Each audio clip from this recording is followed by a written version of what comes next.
loud. There we go. Now we're recording.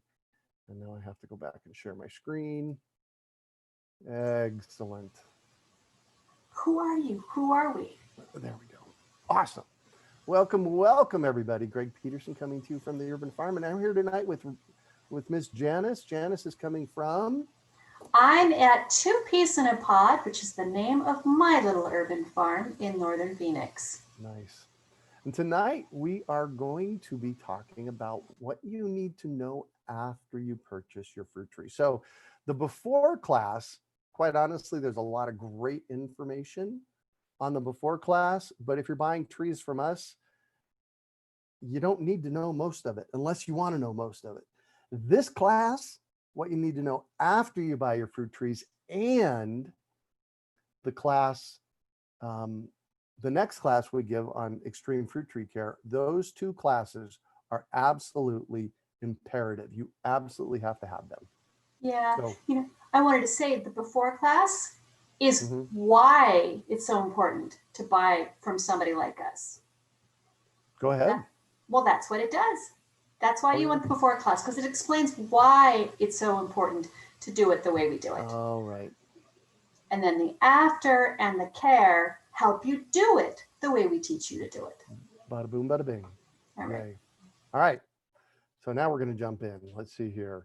So this is my old class that I've updated that I used to call 3 ways to kill your fruit tree. So we're going to start with that, because even this summer, I'm getting emails from people that are saying, oh my gosh, what's wrong? Why is my tree dying? And they do something like this. Oh, come on, really? There we go. They do something like this. They plant the tree on a mound in the center of the yard. That was a fig on the left. And it had one drip emitter on it on a mound. So the water couldn't sink in. The water ran off every day and the tree died. Figs are incredibly drought tolerant. It still died. So planting in a hot microclimate and on a mound and not a basin will do it. Hot microclimates are anything with a lot of concrete, a lot of gravel. You know, I'll talk about my 6-6 rule here in a little while, but the picture on the right that's more like a 3-2. So the 6-6 rule is 6 inches of woody mulch, 6-foot diameter basin at minimum. Let's see here. I think your volume is lower. I almost can't hear you. Really? Are you hearing me okay, Miss Janice? I'm hearing you awesomely. Yeah. I think maybe it might be either their internet or they can turn up their volume. Yeah. Yeah. Or do what I did. I actually had a problem the other day where my headset wasn't plugged in all the way. Oh, well, that'll do it, won't it? Mm-hmm. All right. So hot microclimates, avoid them like the plague. And so here's the thing. The next 8 or 10 are showing you what not to do, but I have solutions for all of them. We have solutions for them. So don't fret if this is what you're looking at. Just don't do it. All right. Here's more gravel. Both these trees died. I watched this poor citrus tree. This citrus tree was planted out at ASU while I was teaching at ASU in 2012, 2013. And I watched them when they planted it. And you know, it's just like the poor tree. It took about 2 seasons and it was dead. This apple tree on the right died. Look, if you go stand out in this space in August, how long are you going to live in that space? That's what I tell people. So don't do this.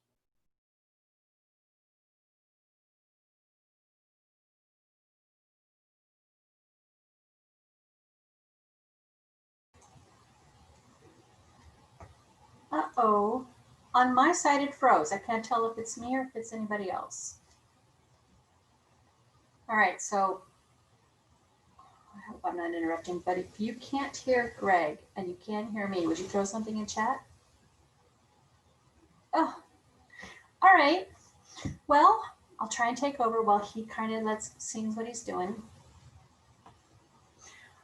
So what we're looking at here are 2 trees in hot microclimates, because the one on the left is, as you can see, that rock mulch goes all the way up to the, oh no, we lost everything from Greg. Okay, hi everybody. While Greg gets reestablished in the system, I'll tell you a little bit about the microclimates that he was going to be working on. When a tree is trying to be established with the roots going into the ground, a short amount of the, especially as a new tree is going in, the first few inches that the tree roots are going in are very susceptible to the temperatures and the weather from above. We need to make sure the water isn't going into that level, needs to go deeper so the roots can go deeper.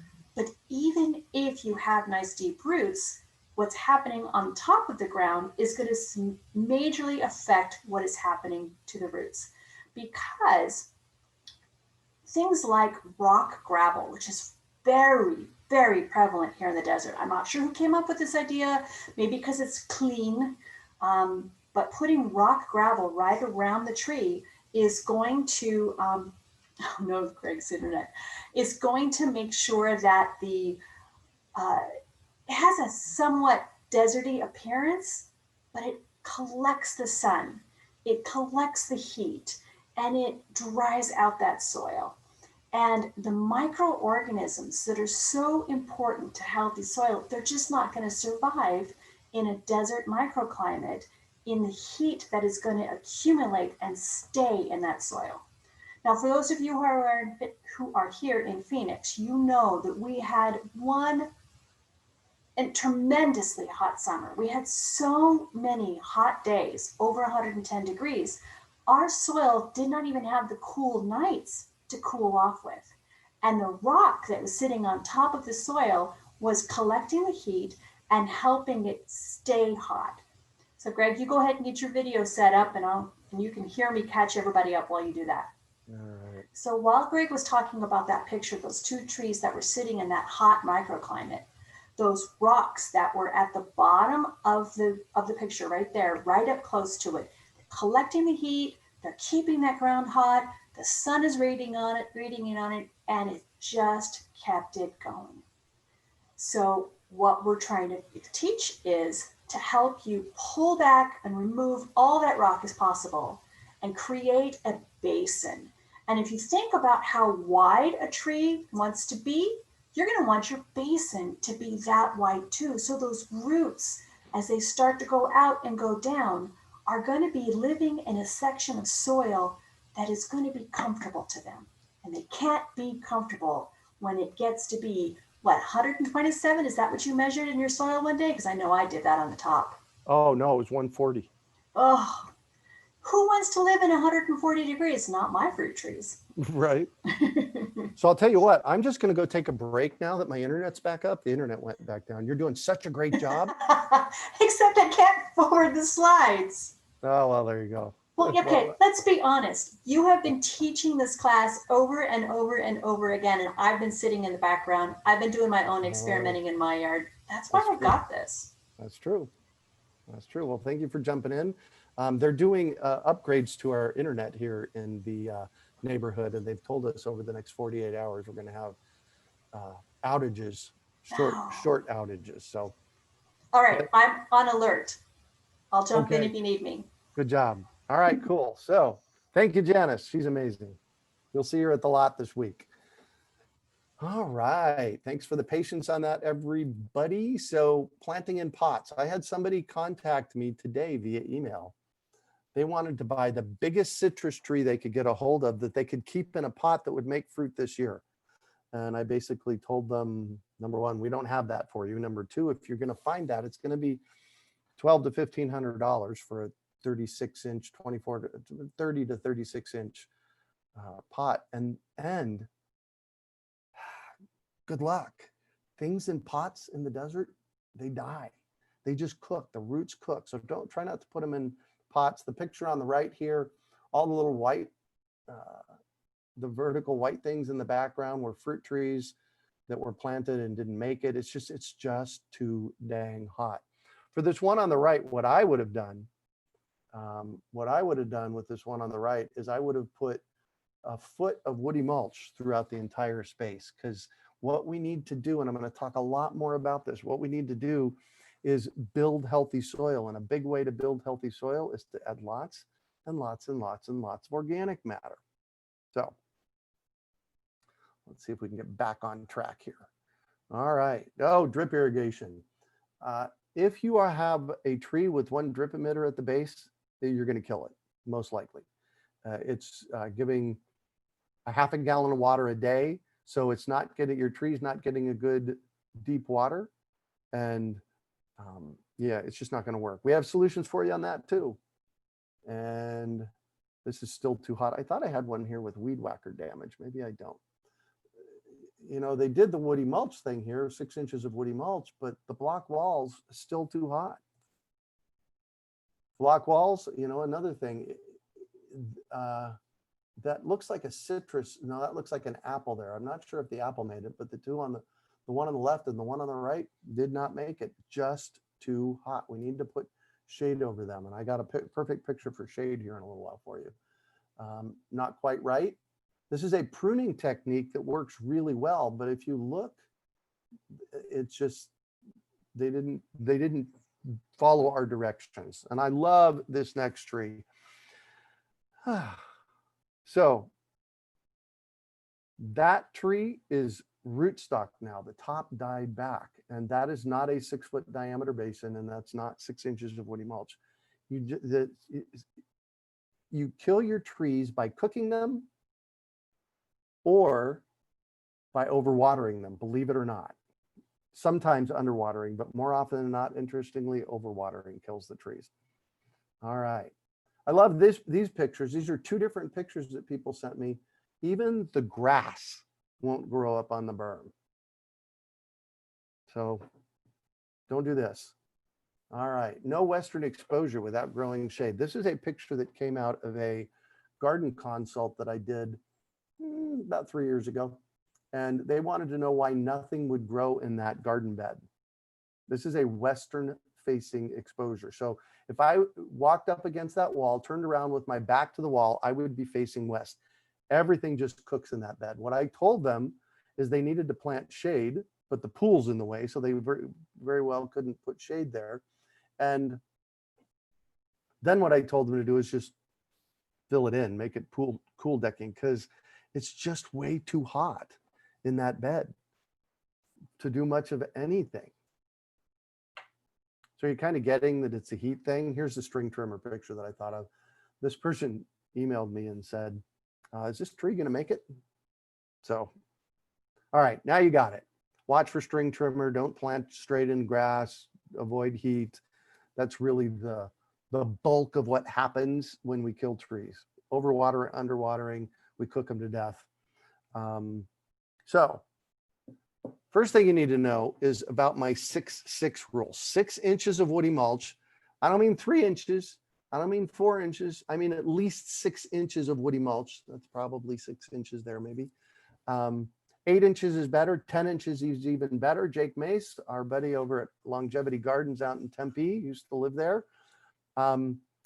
He came to one of my classes at Desert Botanical Gardens, I'm going to say about 8 years ago, and said, Greg, he showed me a picture of his dirt backyard and said, what do I do? I said, put in woody mulch.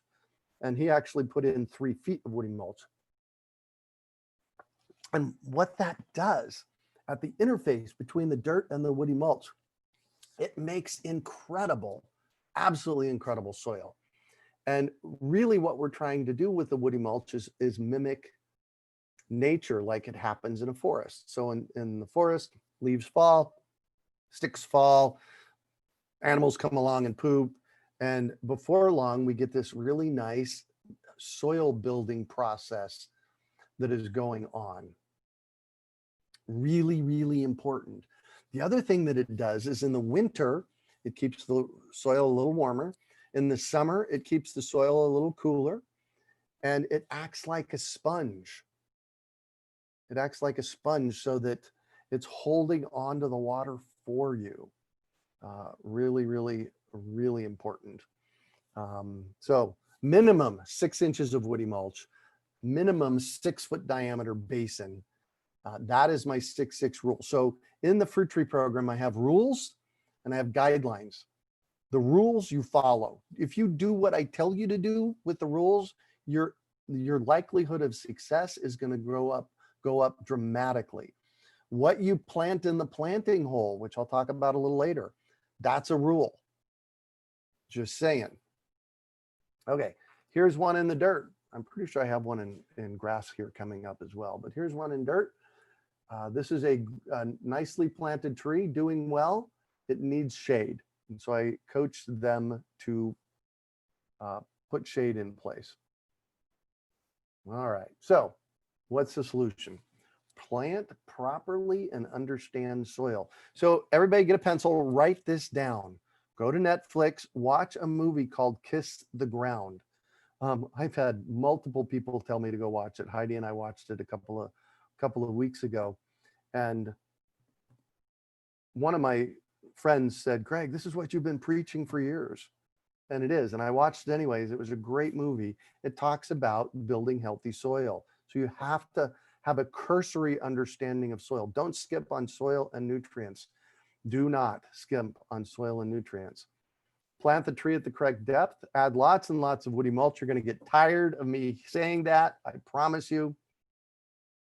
Get the tools and water correctly, and then plant a ground cover. That's basically what we're talking about today. So understanding healthy soil is the biggest thing that you need to do. We have in the desert dirt.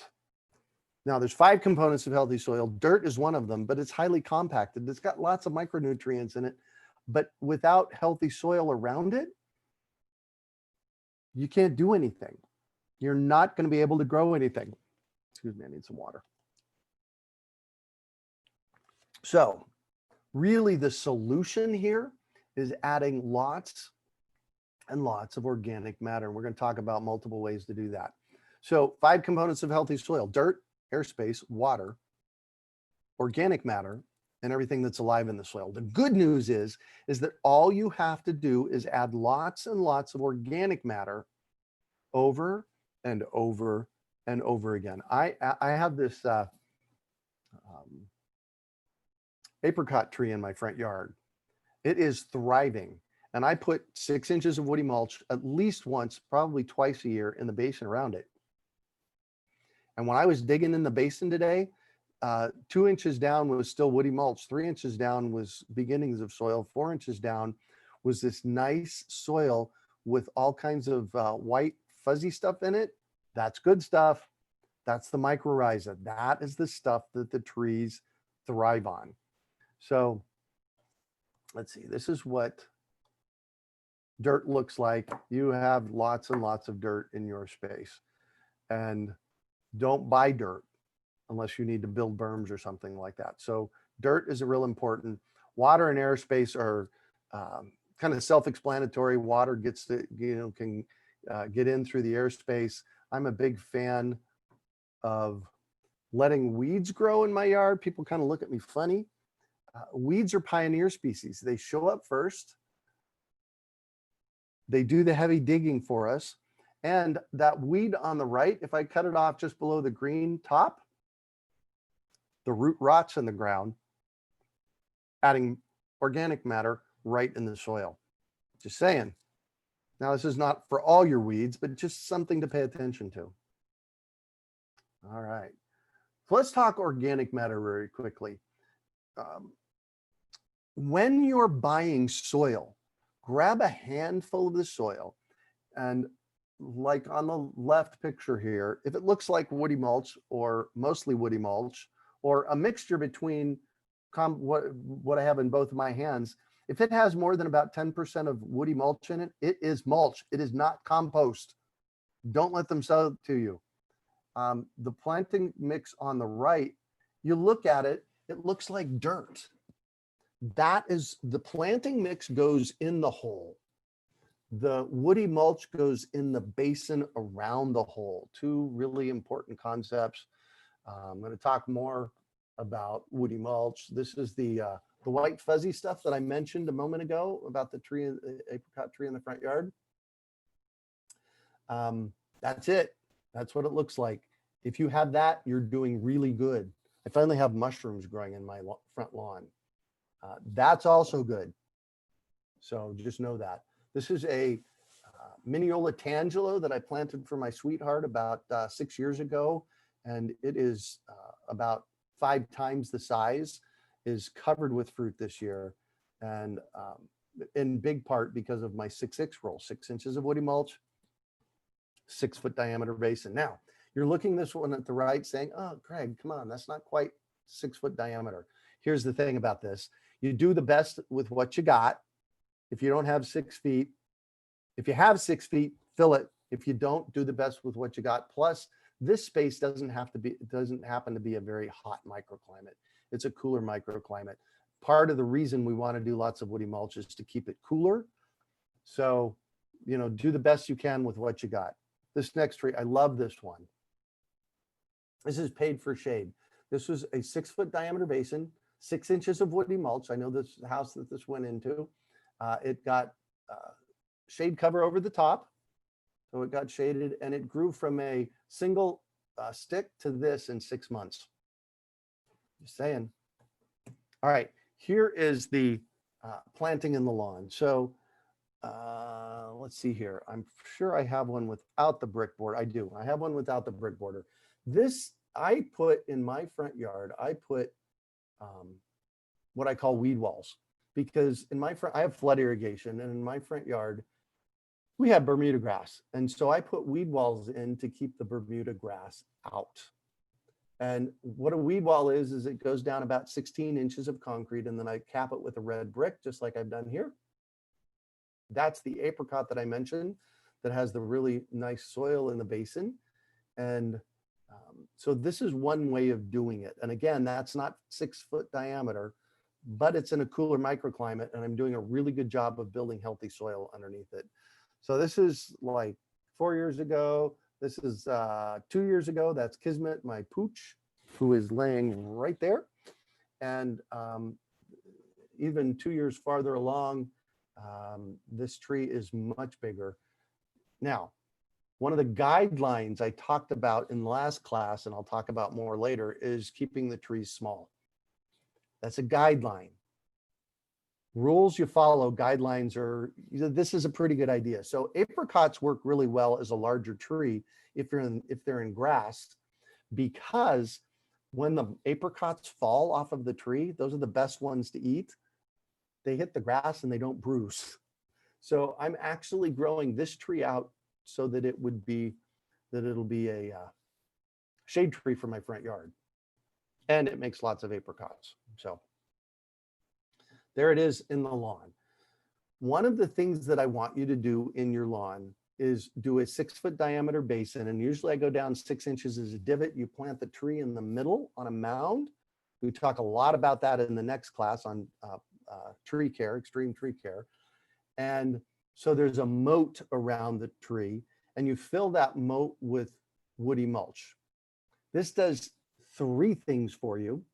The number one thing it does is it's your job to weed whack around the edge of the basin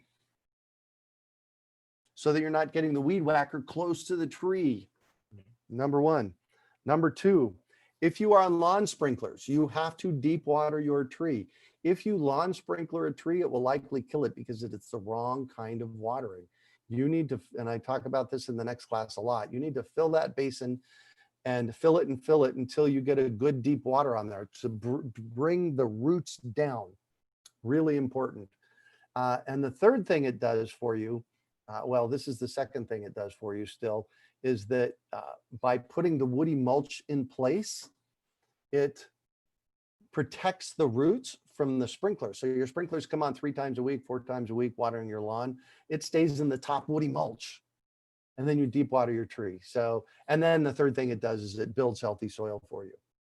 So that's your lawn solution. So your gravel solution is a 6-foot diameter basin, 6 inches of woody mulch, along with, and your lawn solution is the same thing, along with this.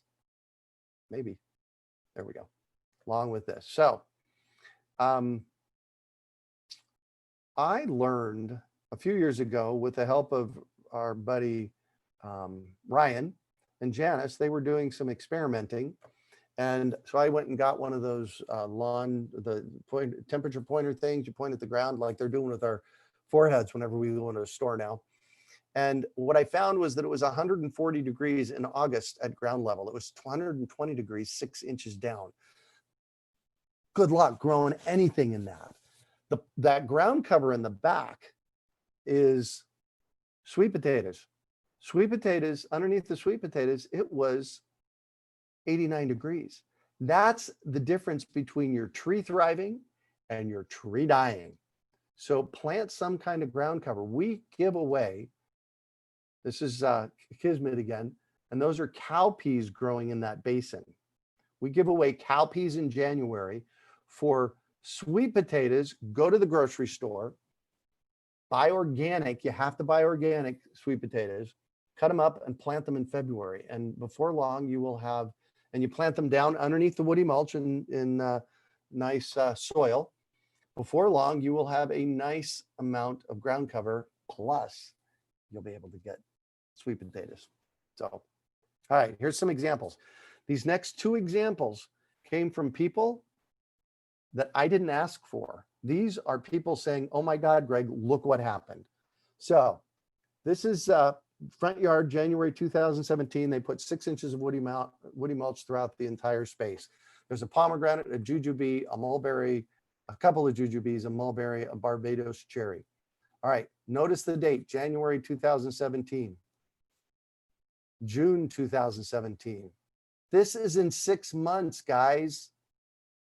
This is in 6 months that this happened. These slides, pictures came from him. All right, here's his backyard. Planted in January. 6 months later, okay, I don't have a full picture of that, but this is the difference that 6 months made when you plant correctly. Planting correctly means use a planting kit when you plant your trees. I'll talk about that in a little while. 6 foot diameter basin, 6 inches of woody mulch, watering it properly, and fertilizing it properly. All these things will have you be successful, especially now with the extreme heat that we've been experiencing over the past couple of summers. All right, this is from Farmer Rick. Earlier this year, you helped me out with my dying lime tree. I watched your webcast, drastically altered the ground around the tree, bought mulch, fertilizer, and supplements from us. This is the difference that 4 months makes. One on the left, old way, one on the right, the new way. That is 4 months. That's from him, not me. All right. Just do what we tell you to do. All righty. All right, we're going to jump over into our citrus program. Like I said, we have a few citrus left over. Check our shopping cart. This is a 5-gallon tree, a 15-gallon tree, and a 24-inch box. So because of the citrus greening disease and the quarantine of citrus in the state, we only have one citrus grower in the state. So we had a very short window to get citrus in and a very limited supply. So get what you can. And yeah, there's still stuff left. We start pickup on Thursday. We have Thursday, Friday, and Saturday of this weekend where you can come and pick up your citrus. We have all the supplements. We have the foliar fertilizing, all the stuff that I'm going to talk about in my other class on the tree care this week. We have that for you. Then we have our early bird bundles. Our early bird bundles expire on the first Saturday of November. This is your best pricing that you can get on our early bird bundles. Here's the thing. I've been growing fruit trees in the desert since 1975. I got really serious. Hold on, come back here. I got really serious about growing fruit trees in 1989 when I bought the place where I live now. I've been here 31 years now, and I've learned a lot, and especially in the past 5 years from Jake Mace, from O'Leary, over his extreme care stuff that he does, from Arizona Worm Farm. We have done a lot of research as a community and found what works best. Jake was actually one of the pioneers on making sure, Jake Mace was one of the pioneers on making sure that we plant them correctly. And that includes planting them with mycorrhiza, worm castings, and azomite in the hole. and fertilizing properly and foliar fertilizing. And to add on top of that, the trees that we bring in, if you want proven trees, just buy trees off of our main list. These are all trees that I have worked with. I have made fruit here in the desert. They just work. They include my favorite fruit trees. So just store.urbanfarm.org. Janice can put that in the chat box. We're going to take questions here in a minute. But if you just want a proven tree, you don't want to experiment, you just want a tree that works, get them off our main list. All right. Then if you're interested in specialty fruits, we have a special order fruit tree program. You just have to do your homework. Make sure that you're doing the work that you're getting the right rootstock, the right chill hours for your area. If you're in Prescott, order off of this list. If you're at the higher elevations, order off of this list. So we have that available to you. I don't know if it's going to be available next year. So if you want trees, you should get them this year off that list. What are your next steps?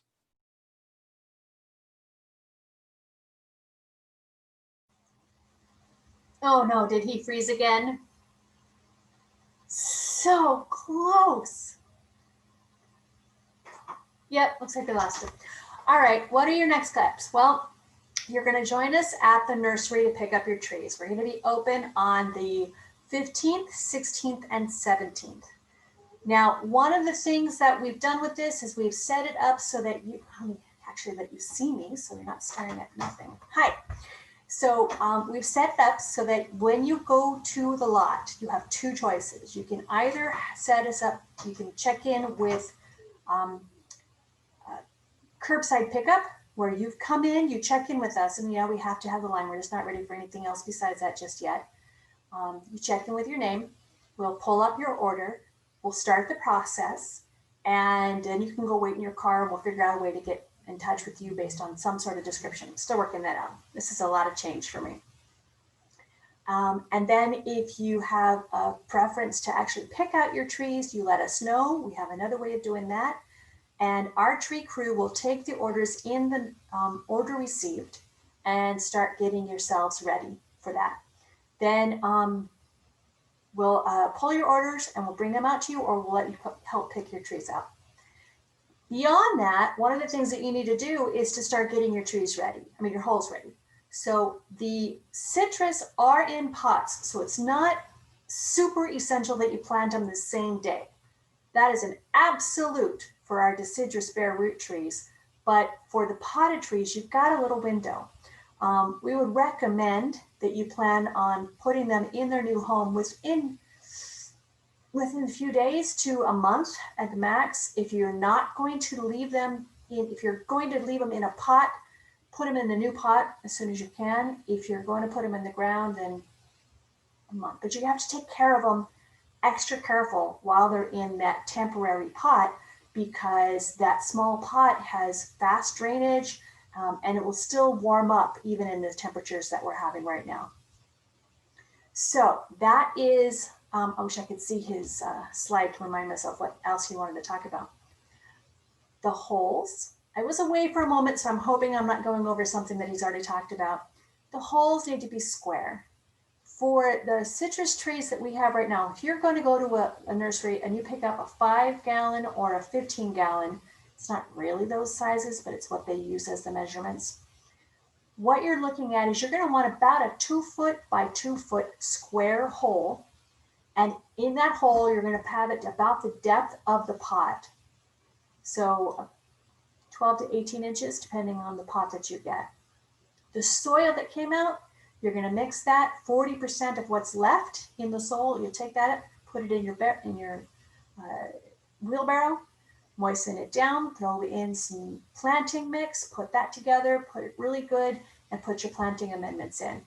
The planting amendments are really important to help nutrient load your soil, to give the accessibility to the micronutrients, to have the mycorrhiza get started, because we're inoculating your soil with some of the stuff that we have. So all of this is going to get mixed into your wheelbarrow and put back with your tree in the hole. That leftover little bit that you have, that you pulled out of the hole, that you're now no longer using, You're going to use that to help make the basin around your tree 3 foot out from the trunk to start. If you have a preference of using some other items like maybe some rocks or some bricks or something else, you can use that to help gird the outside of their basin, but right where your bricks are, to help keep the water in. Can we have all those in writing for proper spelling? Well, Amber, I'm sorry, I wasn't sure exactly what you were talking about, but if we're talking about the amendments, those are listed on our website and on our fruit tree member page. But it's basically worm castings, azomite, which is micronutrients. We'll take a moment to talk about those micronutrients while Greg is reloading his computer. But micronutrients are normally in your soil, in your ground. They are not in your garden beds because you don't get them in planting mix. The micronutrients are the azomite is what we bring in. It's the A to Z of minerals and trace elements. This is stuff that your trees in the natural world are going to try and pull out of the ground. It's really important for fruit trees because they're not just pulling those nutrients out for their own living, they're going to be putting them into the fruits. So if you want a nice, healthy, nutrient, vitamin-packed fruit, that's where it's getting it from. It doesn't come out of the air, it comes out of the ground. Let me see what Greg says. Oh, it's not coming back up yet. So anyways, the micronutrients that are in the soil that are being pulled out of the soil and are now going into your fruits, sometimes it's not so easy to uptake. If you're in an area that has soil that has been unused for a long time, like our desert here in the valley, that's so hard packed. It's so devoid of life, and it's so it's compact. It's baked into this form that is so difficult for our trees to pull that out. So the azomite that we bring in, and if you want to go somewhere else, if you're outside of the state, you can get it from somewhere else. These are minerals in you can get it in powder or you can get it in granules, and we bring it in granules so you're not breathing it in, but it's the same stuff. This is going to give you the power to provide those nutrients in the soil. We also strongly subscribe to worm castings. That's the nature's gold is what they call it, gardener's gold. It's more poop, but it's also got microorganisms. It's got life already in it. And then the mycorrhiza. The mycorrhiza is an inoculant of organisms that are going to attach themselves to the roots of your tree. I prefer to not even put those in until I'm planting any kind of plant, whether it be a potted plant, a tree, or even just your vegetables. You can put this in at the root level and it attaches to the roots, and basically it performs this symbiosis with the roots that reaches out and can take more nutrients out of the soil and uptake it into your plant. Uh-oh. Let's see what Greg has to say. I'm going to ask him if he can call in. Poor guy. Of course it would happen tonight. All right. So that's what's important. You're going to make your hole. You're going to plant your tree with the macronutrients. Let me see if I can't give Greg the number that he can call in.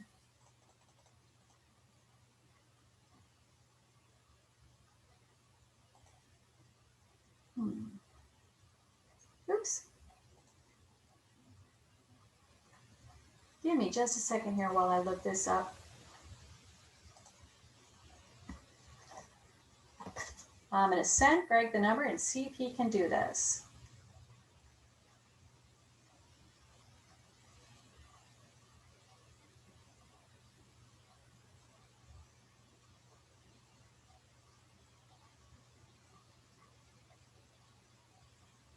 Gotta love technology, right?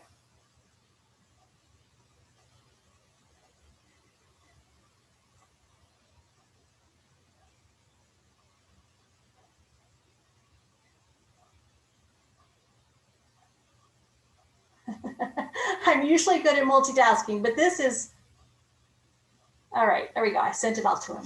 All right. So how far should we go down in the ground if it's been abused for years as an animal feces, tree droppings, and debris from the past owners? Oh, that is gorgeous. Animal feces, tree droppings, debris, that's all natural stuff that's going to be enriching the soil. What you would be worried about, the type of stuff that you'd be worried about and you want to go out of, is rocks, construction debris, chemicals from, maybe motors, motor oil, gasoline, pesticides, that kind of stuff you would be worried about. But Amber, honestly, that kind of stuff with animal feces, that's what we like. All right, folks, I'm going to try and go over here a little bit while we wait for Greg and answer some questions. I'm going to start up a little bit higher, make sure I cover everything from the beginning. Way to go, Greg, throwing it at me so I can do it. All right, let's see.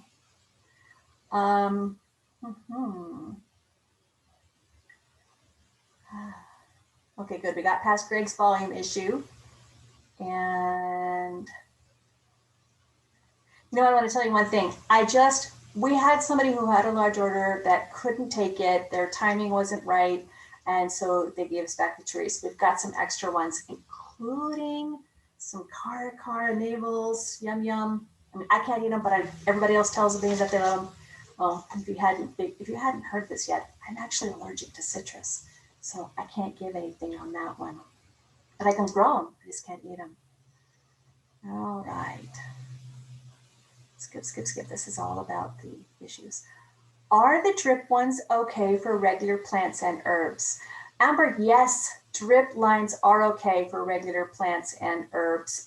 It's the fruit trees that need the water deeper, longer. It needs to go through the soil, and we'll cover that more in the care class, go into it a lot deeper about how important it is to get the water really into your section underneath the trees.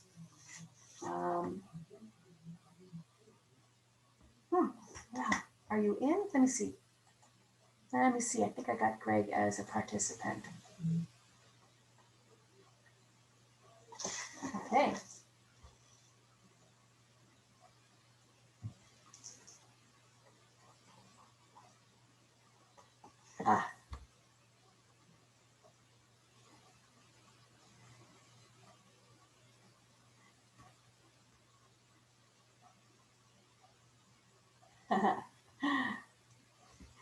All right. So let's see. Oh, Sherilyn, you get a lot of rain. That is not something we get here. Actually, I don't know, for those of you who are out of the area, we talk about our days here in the valley as a day with rain, not a day of rain. And the reason why it's with rain is because sometimes we're lucky if we get 20 minutes of rain in the entire day in an entire month.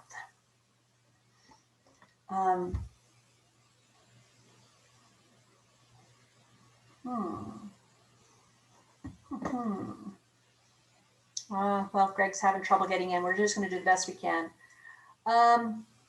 Gerald asks about adding mulch 2 times a year. Do you remove the existing mulch? No. The mulch that is already existing around your trees has already created mycorrhiza and organisms, and it's already breaking down beautifully to create the soil. So what you do is you just keep putting it on top. Now, what happens with compost in a garden, in your trees, if you have a high compost planting mix and you plant your tree, I gotta bring this picture in. Eventually, over time, the plant and organisms that live in the soil are going to eat that up, and it's going to sink down. So as your tree is continually eating the nutrients from the soil will sink. So the mulch that you put on top of the tree, it will condense from that nice big thick layer of mulch down to soil. And then you have this much soil or compost rather, you have this much compost out of the big thick woody mulch. That is going to decrease even more as it gets ate up. So that is going to be a nutrient or an element of your soil or your garden that you're going to want to replenish continually over time. So when you have your mulch and you're on your tree, just throw more mulch on top, pour more mulch on top, and you're going to extend your basin out as your tree grows to keep that mulch and organic material going out there. And you'll be surprised that, I actually, when I started with my yard, I had a big backyard that was dead. I mean, like really dead, because we had moved out. My husband had talked me into buying this property a little bit out the edge of the desert, and it had been all smashed with the builders. There's nothing, not even a weed living in my yard. And I needed to replenish it. I needed to rejuvenate it. So I brought in the entire backyard. I filled with 6 to 10 inches of woody mulch. Now my orchard area is gorgeous, but that's what I did. I just kept putting more and more on top. Diana has a question about my my trellis. Wow, got lots of good questions. I'm trying to do this without Greg. Appears that she had the lattice cut lengthwise, and it's supported by 2x4 wood attached to the wall. It's also supported by the rebar I see at the bottom, and I see something that appears to be a support. Okay. How about, Diana, you and I get up on the side. What I'm going to do on the care classes, we talked a little bit about that, but basically I just created some metal bars that hung over the side, the flat strapping from housing, and I created a little U shape that went over the top of the wall just to keep it from bouncing around, supported it on the bottom, and oh, Greg's coming back.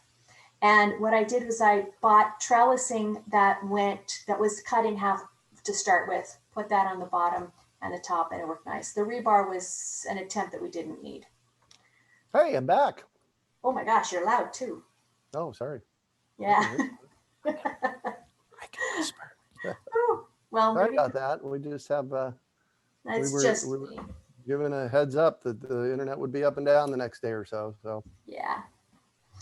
Okay, I've been trying to answer a few questions. I talked about the fact that what they need to do next is they see us at the lot and what to put in the hole a little bit, and kind of what to expect from the lot. And then I started answering a few questions. Great. Well, I heard you. You sounded great because I got in on my phone. I just had the participant code, so not the presenter tell code. Who you were. Well, you know what I'm really impressed with here. There's still 61 people here. Well, of course. Yeah, they stuck around for you. You don't need me anymore. Oh, right. Oh, right. So I don't see any of the questions because when you lost it all. Yeah. Well, good. I'll chuck them to you. All right. All right. Good job, Janice. Thank you. Thank you. Well, that's teamwork, right? Yeah. Absolutely. We have each other's back. Let's see. Vanessa. Janice has been doing a great job. I know. Isn't she great? Thank you. Esma wants to know how deep we should dig to plant the citrus trees. 1 foot. 1 foot. Yeah. You want it about as deep as the pot. Go as deep as the pot. So if you have a 15-gallon, it's a little deeper. If you have a 5-gallon, it's a little shallower. Go to the depth of the pot, except I want you to dig a square hole, a 2 foot by 2 foot, and go a foot deep, stick a hose in it. It's called a perk test or a percolation test. Oh, wow. Did you talk about that already? No, I completely spaced on that. That was so important. So important. And you need to make sure it should drain out in 5 minutes to 2 hours. If you still have water 24 hours later, you have to go deeper. And fill it twice. Okay.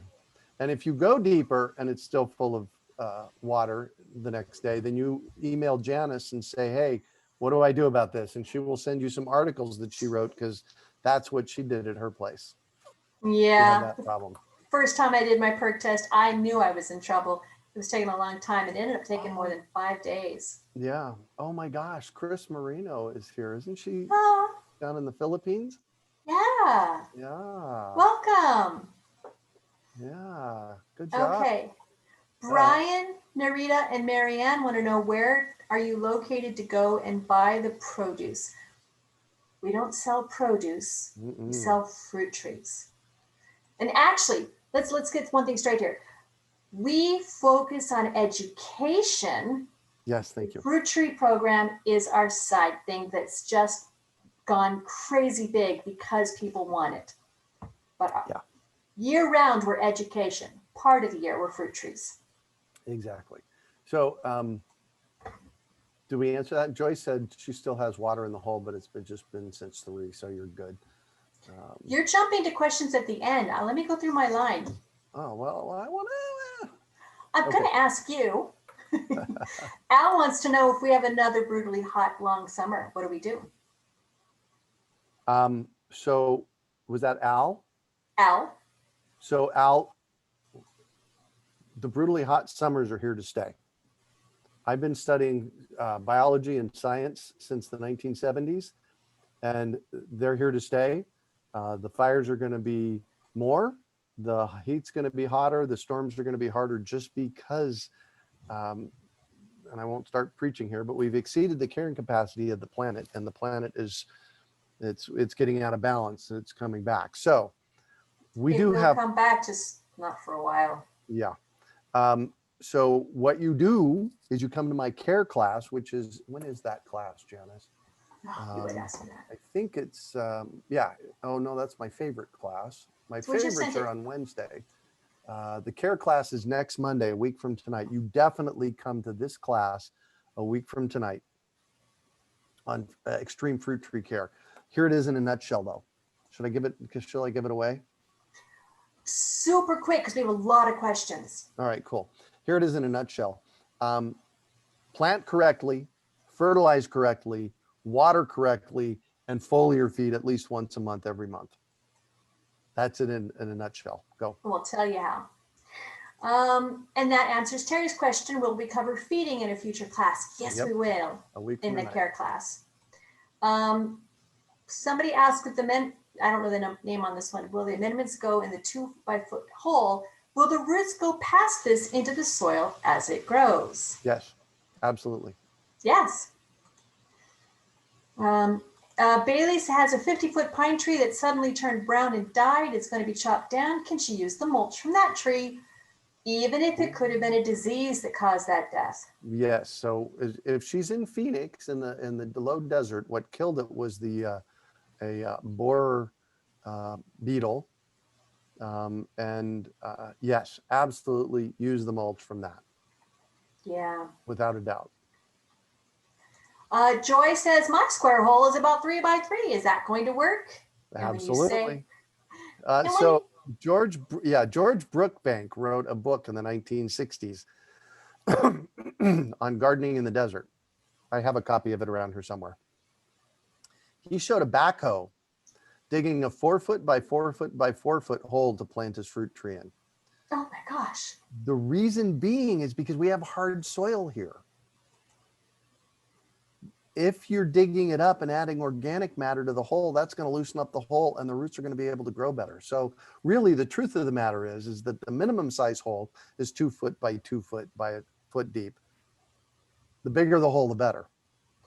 Okay, so if you are going to do something deeper, especially if you're worried about your soil, then you need to make sure your tree goes higher. Greg, we have to put in a picture of that experiment that I did with the fig, with the heavy compost, and put it at level. Oh, it sinks so much. Yep.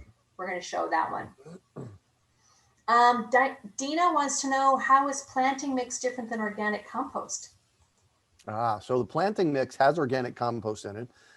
My Farmer Greg's planting mix has organic compost in it. It has composted pine bark that has a nitrogen component to it, so for fertilizer. It has cocoa peat in it, and it has perlite. So it's not just compost. The problem we run into with compost is it's so fine it can compact easily. So this other stuff. And the trees are eating it up as well. Plants are eating from the compost. Yeah. We do have a pallet of compost coming in tomorrow. Barbara says, what should I do about root protection and water retention in soil with woody mulch when I'm planting in a tree in an area receiving flood irrigation? It would just float away. Oh yeah, so you have to build it up, like I did with, you saw my my concrete barrier around the one tree. The other thing that I've done is I've used old bricks and broken up pieces of concrete to build it up around them. The other thing is that eventually, if you put it at ground level, yeah, some of it's going to float away, but eventually it breaks down and makes good, healthy soil. So it's a balancing act for sure. Yeah. Steve says for deciduous trees, how deeply do they need to be planted? I've dug about 2 feet deep and it still drains poorly because of caliche and rocks. Oh, been there, done Well, that. if the rocks are in there, the rocks are going to let the water by. So it really Still depends. hard to dig.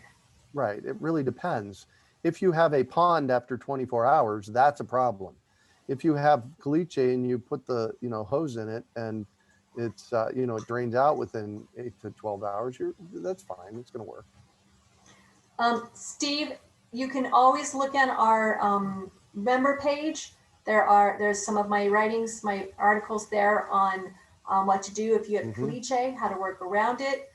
If you do have poor drainage, compost. But if the caliche is there, trying to work with that caliche to start is a little bit of a challenge. There are solutions depending on how bad you got that I've figured out. Nikki wants to know where to purchase drip rings, and I put that in the chat room right now. Paula says, I'm moving into a new home in the middle of December. Can I purchase the citrus this weekend or should I wait? If you have a good place to plant them, you could definitely purchase them this weekend, whatever we have left over. And then, they need to be watered every 2 days. So make sure you water them every 2 days. And then I would it depends how cold it gets this winter. I'd probably wait till February 15th to plant them. Yeah. And yes, you can. If you have the potted citrus tree, monitor how moist or dry it gets. You don't want it to dry out because it will dry out faster in a pot, especially if the pot has a lot of sand in it. Yeah. So just watch that. We've got a couple of people that wanted a real quick explanation of the 6x6 rule. Apparently they missed it. What exactly is 6 inches or a foot of woody mulch? How do you measure it?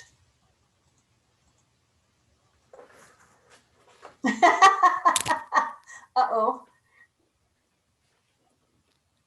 So for clarity, they're asking how much 6 inches? That is 6 inches.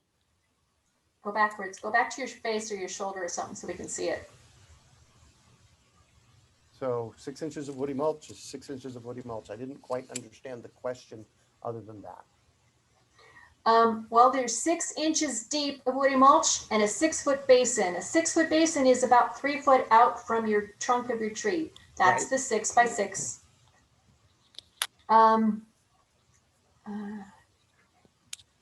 Pion says, I hope I pronounced that right. I live in a sun city with a west-east direction. My older grapefruit and tangela trees have basins, but no woody mulch, etc. They are having problems. Where is the pop-up for this week? And my grapefruit has dead branches with little ants on the main trunk. Yeah, so the grapefruit, so how you manage a citrus tree, you cut out the woody, anything that's dead, and make it the size and shape that you want it. Here's what I suggested for people to do with that. Buy a 5-pack. So in our tree planting kit, yes. Oh, the multi-tree thing. Yeah. In our tree planting kit, for one tree, it includes a pound of azomite, an ounce of mycorrhiza, and a pound of worm castings. So what I'm suggesting that people do with mature trees is they buy a 5-pack. So that would be 5 packs of 5 pounds of azomite. It would be 5 pounds of worm castings and 5 ounces of mycorrhiza. You rake back your basin, so you make sure you have your basin there.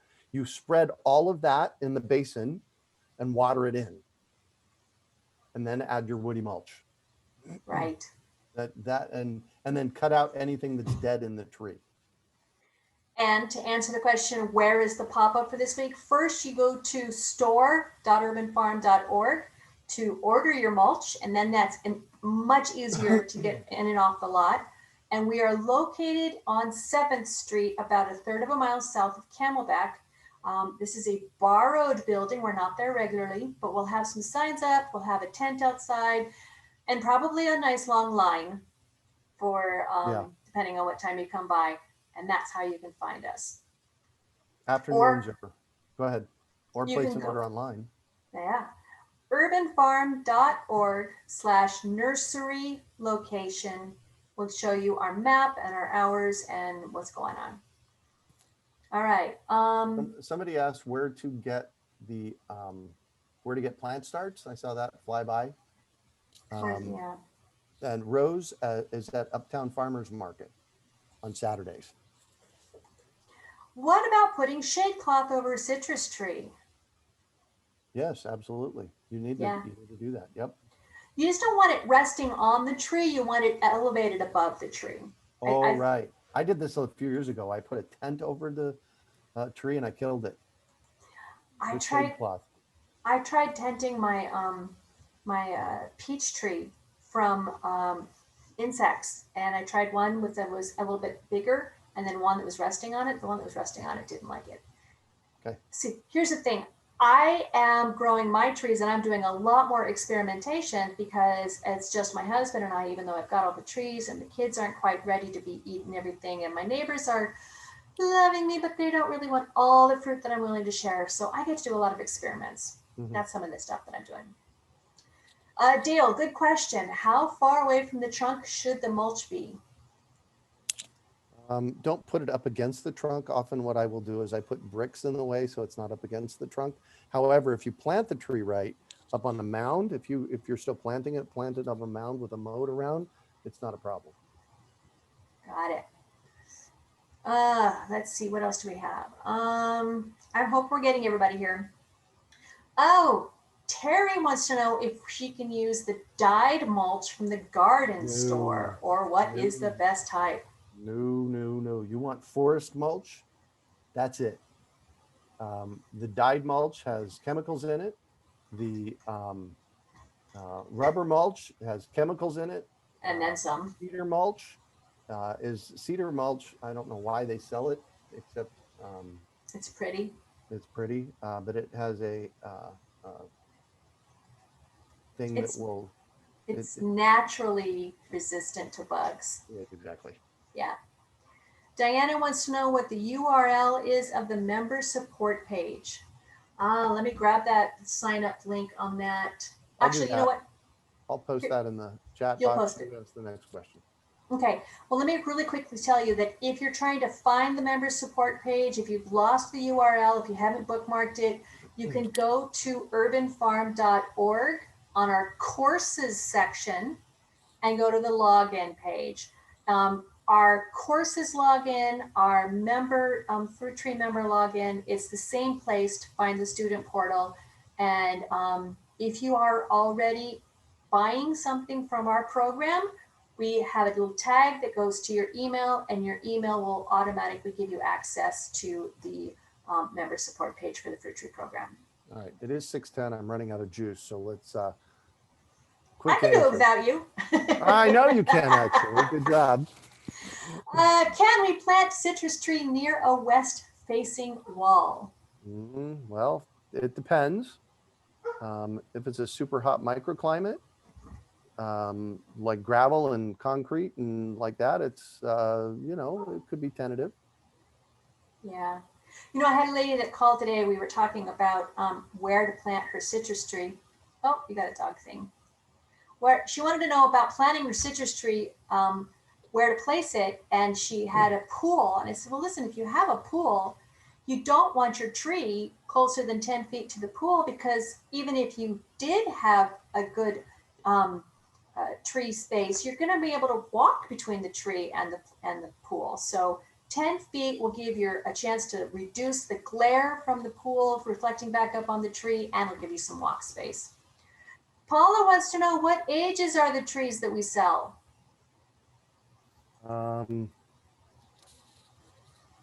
Yeah, good question. Probably 2 year. To start. What's she really asking? That's the question. When's it going to get fruit? 3 years. From the time that you get it from us. From the time you get it planted in the ground from us, yes. If that's what you're really asking, that's the answer to that question. Go ahead. I had a lady contact me. She wanted to know about the age of the tree because it is important to, in the Jewish faith, there's a rule about how old the tree should be before you eat the Ah, fruit. And we ah, had this conversation. I'm like, look, it doesn't matter how, I mean, because what used to happen is a tree used to be planted and it was planted. You didn't have this thing where you would transport it from one place to a nursery to somewhere else. right. So 3 years from the time that it's planted is going to give the tree the time to establish its roots. Hmm. But nowadays, what we're saying is 3 years from the time you plant it from us is the time that you're going to be able to have a tree with healthy roots and that it'll be able to support the fruit that you want. Yeah. Um, how many packets of the amendment combo should you use for a 5-gallon tree? Well, Well, we've said that at the same time. Jinx, Are you going to give your answer or my answer? Or is it our answer? I think it's our answer. Okay, I'll do it. A 5-pack has 5 portions. But what we used to tell you was 1 portion for a 5-gallon tree. Nowadays, in our valley with our heat, you want 2 portions. So what you want is 2/5 of a multi-tree combo for 1 tree. So that's 2 pounds of castings, 2 pounds of azomite, 2 ounces of mycorrhiza, and 2 pounds of fertilizer, which is sold separately. Yeah. So, and that has come out of the hottest summer. We had, I think it was it Al that asked about the hottest summer earlier? I don't remember. Somebody did. That is because of how many trees died this summer. Oh We my have gosh. to do our best to give them a limb up. And we're talking extreme tree care here. So We're going to give them their best to have a root down and a limb up. there you go. Nice. My grapefruit is about 30 years old and roots are showing. Can I still mulch it? Oh yeah, you put down the 5-pack underneath it, fertilize it, put the woody mulch down, and water it in real good. Yeah. Keep it 6 inches of woody mulch. So we sell bagged woody mulch at the lot. So if you're doing a few trees, that's a good way of doing it. Another good way of doing it, you can actually get woody mulch delivered by Arizona Worm Farm. Make sure to tell them I sent you, so they can deliver you a few yards of woody mulch to your driveway if you're in the Phoenix metropolitan area. And the third way to get woody mulch is to go to chipdrop.com and get a load. But if you get a load from chipdrop.com, first of all, it's fresh woody mulch. It's steaming, so it'll be hot when it gets there because it's starting to break down. And you're going to get a lot, probably 20 to 30 cubic yards. It is a pile 8 feet wide, 6 feet tall, and 20 feet long. Just know that if you get a chip drop load, you're going to get a lot. So those are the 3 ways to get woody mulch. You can get them from us. We bring them in from tanks in Tucson. But so if you have a few trees, that's an easy way to do it. If you have a lot, yeah, I'd consider buying it in bulk or getting it from Chip Drop. We have at least 3 questions that I want to make sure we cover. Okay. Joy wants to know if we're going to go over covering the tree in the winter for freezing and summer for heat. Sure. So in the winter, everything you really, if it's going to get really cold this winter, we're going to have a La Nina winter, which is hot and dry. So it shouldn't be a problem this year. Frost cloth over the top of the tree. Not your deciduous though. Not the deciduous, just the citrus. Thank you for that. Just citrus. For covering it in the summer, cover the west side and top. I usually put in 3 stakes, 2 on the west side and 1 on the east side, and put up the shade cloth up the west side and over the top. Do not create a tent around it. Only cover 2 sides. There's 5 sides you can cover: the north, south, east, and west, and the top. If you do that, you're likely going to fry it. You'll cook it in there. I know. Yeah. I did. Yes, and actually with the El Nino, and if you have deciduous trees, We'll talk about this in another class, but you're going to want to take the leaves off. You need to make sure that the deciduous tree can actually absorb as much of the cold as possible. Right. So you're going to defoliate your deciduous trees. Don't do that to your citrus, just your apples and your peaches and your plums and your apricots and stuff. Well, be careful with apples. The Anna and the Dorset Golden are semi-deciduous, which means they don't lose all their leaves. Oh, see, there you go. All right. Amanda says, is that 2 tree kit portions for the 15-gallon trees as well? Yeah, at least. Yeah. We're going extreme here. We'll be talking about it next Monday night. Extreme tree care is making sure you plant it right and foliar feed and fertilize abundantly. Yeah. Kelly wants to know, do you fertilize immediately after planting or wait for the tree to settle in first? Yes. So our buddy, Scott Murray out of San Diego, opened my eyes about something this year. I was talking with him the other day. He is a commercial avocado, coffee, mango grower, and he consults with people in San Diego County. And he said, Greg, I throw a half a cup or a cup of fertilizer, organic fertilizer, in the bottom of the bowl. So then when the roots hit there, they have the nutrients. So yes. Bailey asked this question twice, so she's really urgent to get an answer. She lives in South Tempe. How close to a property wall can I plant fruit trees? East facing, south facing, or west facing? I'm assuming it's block wall. It depends. Probably. It depends. Is there concrete on the ground? Do you have a driveway? Do you have gravel around it? Is it dirt? How warm is the microclimate? The hotter the microclimate, the farther away you need to be from the wall.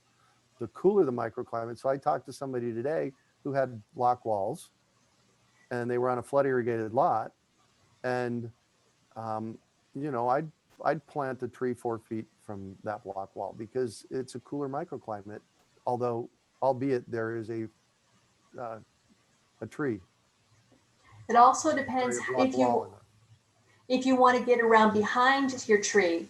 If you are having a tree that you let grow out real thick and you don't get in there next to the wall, you're not going to be able to get those fruits. So 3 feet, 4 feet, 4 feet would be the minimum. Mm-hmm. Some HOAs require 5 feet, so make sure you know about that. Yeah, and a western exposure is the hottest exposure. So let's just review this real quick, Bailey, because I see we're getting close to the end.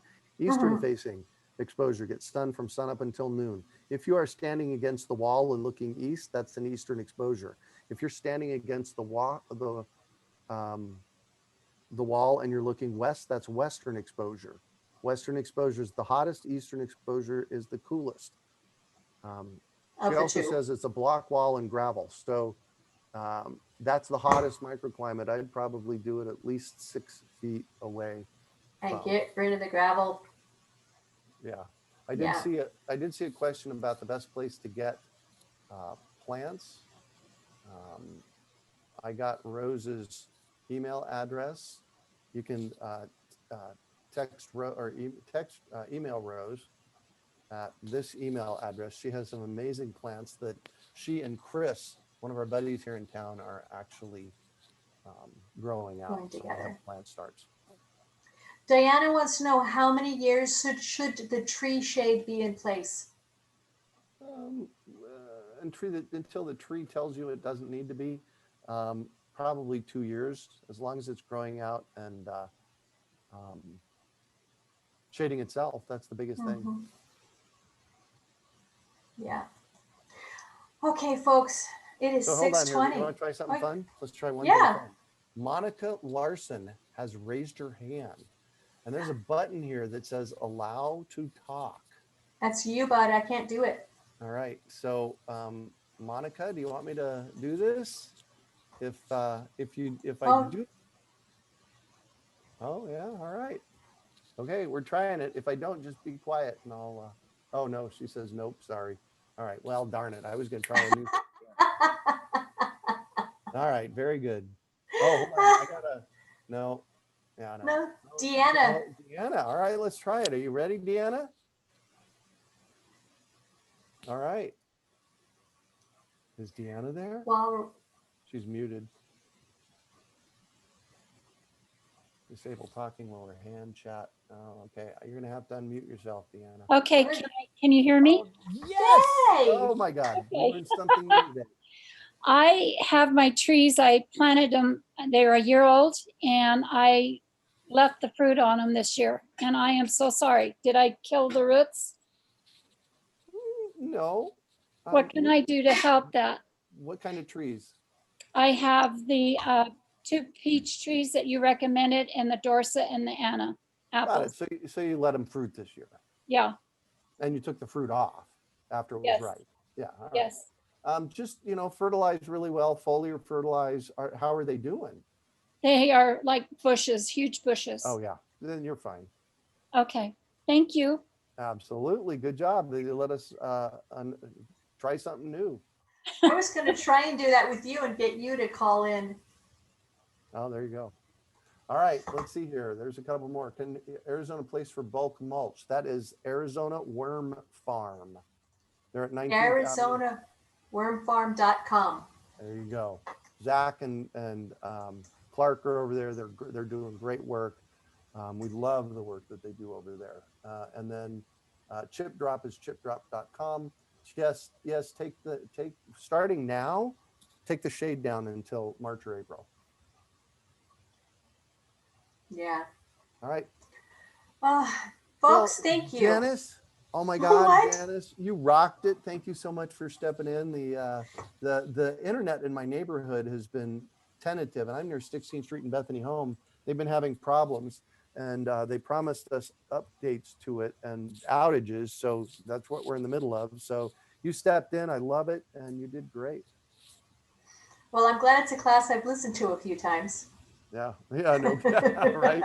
If we'd be really in big trouble if it was a class you were starting from, brand new. Yeah. Kelly has a question.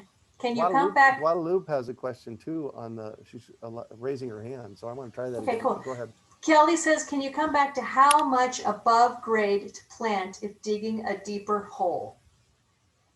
How much? What? 5, 6 inches? The mound? Okay, so the trunk, the tree itself is going to go down to the root flare. The root flare should be maybe a little bit above, a couple inches above the basic ground level, not the basin ground level. Right. So here's your mound, and then out here is your basin, and then out here is your soil. So if this is your regular soil level, then you go down your 6 inches, you go around. Your mound should be here about 2 inches above. Yep. The regular exactly. level. And I have graphics on that in my next week's class. Yes. In tree care, I actually have graphics. All right, you're gonna go.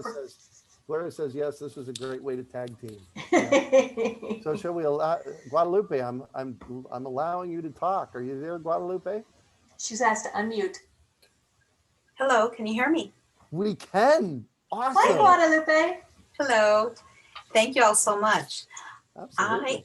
I am going to come pick up citrus one of these 3 days. And I have a question. Which is the best day to avoid the crowds? Oh, afternoons. Afternoon. So, 1, 2 o'clock time. It usually slows down in the afternoon. Well, be careful. At 2 o'clock, that's our last hour. So if you get there and it happens to be a busy day, it's going to be a crazy busy day, and our trees crew is going to be tired. So I would say lunchtime-ish. Yeah. 11 to 2. Thanks for being patient with us, everybody. This is we don't normally only open for 3 days. It's been just a crazy year, so we're figuring it out. So I want to really quick do a shout out. We have the following citrus trees available right now: 5-gallon ruby red grapefruit, Eureka lemon, improved Meyer lemon, Lisbon lemon, Mexican thornless lime, Tango mandarin, Cara navel, got several of those, Washington navel, Arizona sweet orange, Moro blood orange, Trovita orange, Mineola tangelo. We actually have some pomelos, And we have a few 15 gallons of car enables. And a Oh. question, there might be a couple other 15 gallons. I got to work on that. Okay. Cool. I have one more question. Sorry. Please. No, it's good. I am looking online. Where can I find the consultation? Front. Go ahead, Jenna. No, that's right, Greg. You got it. The front page of the store.urbanfarm.org, if you scroll down, no? You took it off the Nope. front page? Yeah, I had to. We had too many other things to lock there you in. go. If you go to the general store, and it's down on the bottom row of the general store options. It says personalized support. Excellent. Found it. There you go. All right. Okay. Thank you both so much. Oh, you bet. Thank Good night. you. Thanks. Greg, do we have another class this week? We don't, do we? Yes, we do. We have Greg's favorites on Wednesday. Oh, gosh. Now I'm wondering why. You might have to do that one by yourself because I know we're going to be setting up the lot on Wednesday for yeah. Thursday. Mhm. That will not be a late class. I got to get up too early the next morning. There you go. All right. Thank you, Janice. Thank you, everybody, for being here. Thanks for the patience as we kind of Wait. navigated through. Geraldine says the notifications say the pickup is Friday, Saturday, Sunday. No. I don't know what that is. Geraldine, please send a note to me for Janice at Urban Farm so I can find what you're talking about and fix We are that. not It open is Sundays. Thursday, Friday, Saturday. Please send me. Jen is at urbanfarm.org, whatever it is that you have that says Friday, Saturday, Sunday, so I can fix it. Yeah. Thank you. We need a day off. Otherwise, we'd end up working 8 days a week. No kidding. Yeah. All right, cool, everybody. Thank you. We'll catch you on the flip side. See you Wednesday for class, and woo. Thank you, everybody.